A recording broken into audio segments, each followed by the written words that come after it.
Hi viewers, জিরানির উপর আলোচনা চলছে। তাহসান এবং তার স্ত্রী রোজার ডিভোর্সে আলোচনা। আপনারা অনেকে জানেন কম বেশি। তাহসান এবং মিথিলার বিয়ে হয় 2006 সালে এবং তাদের 2017 সালে এদের অনেক সুইট একটা বাচ্চাও আছে। পরবর্তী অনেক বছর যাবৎ তাহসান বিয়ে করে নাই।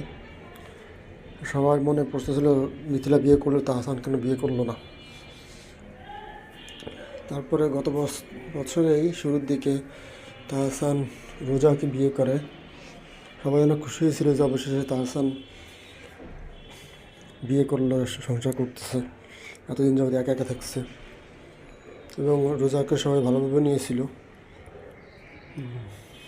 তাদের সংসারও ভালো চলছিল, কিন্তু 6-7 মাস না যেতেই তাদের মধ্যে ভুল বোঝাবুঝি তৈরি হয় এবং অবশেষে ডিভোর্স। এবং তাহসান নিজে স্বীকার করছে ডিভোর্সের কথা।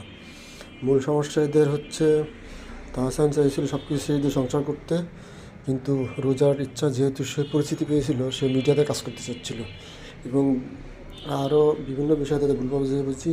তাহসান মিথিলার সাথে যোগাযোগ করে বাচ্চার কারণেই, অনেক আগে থেকে, ডিভোর্সের পর থেকেই।